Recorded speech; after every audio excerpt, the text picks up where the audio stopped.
Hello and welcome back to another in-depth weather video. Today we are talking about the continuation of the Southern Plains flood threat, and now we had flooding in Dallas, we had flooding in northern Texas, and now this could move into areas such as Louisiana and Mississippi and Arkansas and continue to move through Texas, now a little bit further south, heading towards Houston. So we continue to see the heavy rainfall in this portion of the South because of a stationary front, which is just keeping the moisture just trapped in this bubble in the southern plains and the Gulf Coast. But we're going to kind of dive into this threat a little bit. So, starting off here with the Weather Prediction Center page, this is their excessive rainfall outlook.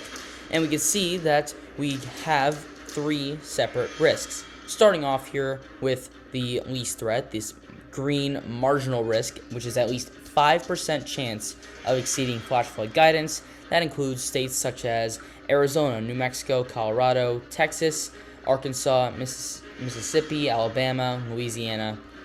But that is not the major threat here. That is these two colors here. Yellow, which is a slight risk, which is at least 15% chance of exceeding flash flood guidance in states such as Texas, Louisiana, Mississippi, and Arkansas, and a moderate risk, which is at least 40% chance of exceeding flash flood guidance in northern Louisiana, southeastern Arkansas, and west central Mississippi.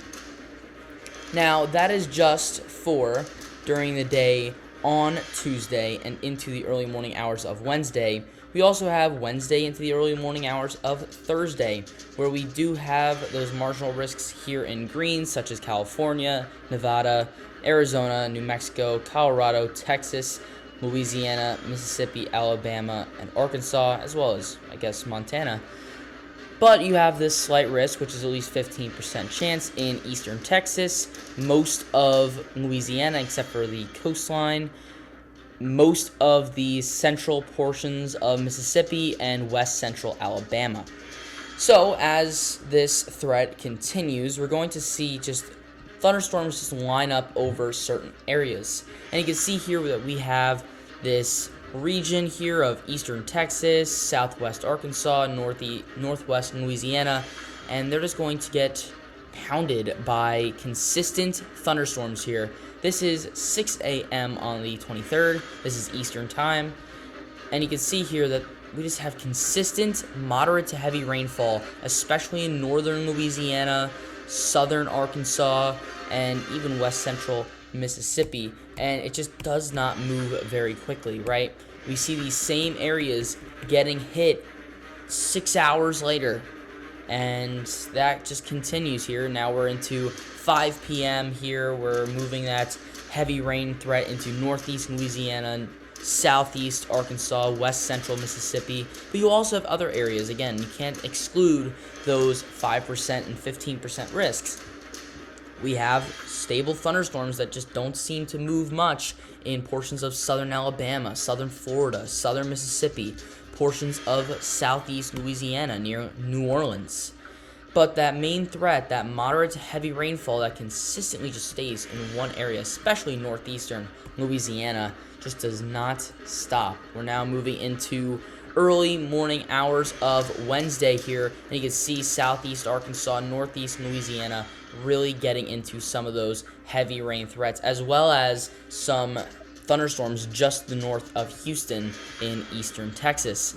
Now, this threat does start to move off to the east a little bit throughout the day on Wednesday, and we start to see a little bit of relief, but still not much. You can see that flow of energy, that flow of moisture straight from the Gulf into portions of Louisiana and Arkansas, just not as consistent and slow moving as we saw and Tuesday, Wednesday. By the time Thursday starts to roll around, we should start to kind of ease the threat just a little bit here.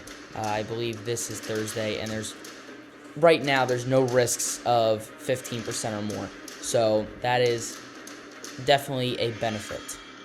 But in terms of the total rainfall from this threat, you can see here northeast Louisiana, southeast Arkansas, actually most of northern Louisiana, west central Mississippi, eastern Texas, 2 inches plus in that pink area. Now this maroon and yellow area, that is over 6 inches of rainfall. That is just because these thunderstorms are staying in one area, continuing to get fueled by the immense heat that these areas have had over the past 3 weeks. We were talking about Dallas having a fire threat just a few weeks ago. So the heat is there, the instability is there for these thunderstorms, and now that they're tapping into that moisture, we're going to be seeing that heavy torrential rainfall for hours upon hours, and that will eventually add up to potentially 6 inches of rain or more.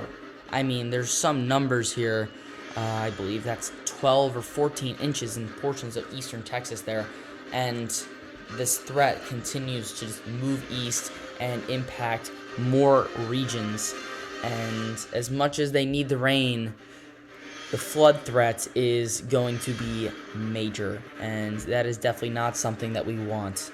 Usually we look for balance to, we need rain, but at the same time, too much rain is a problem, and that is what we're looking at here. We're looking at a threat that is going to be insane. I don't think we've seen this sustained of a flood threat in this region in a while. We saw that earlier this year in eastern Kentucky. We saw it a few years back in portions of Tennessee, but areas such as Texas and Louisiana haven't really seen that in a while. So that is all the information I have for today.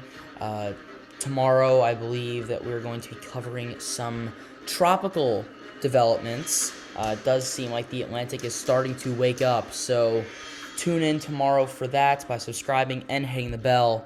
But things are starting to get really active on all fronts here in the United States, so it is definitely going to be a very hectic time in our atmosphere. So stay tuned here, but that is all I have for today. Thanks for watching. I'll see you guys next time.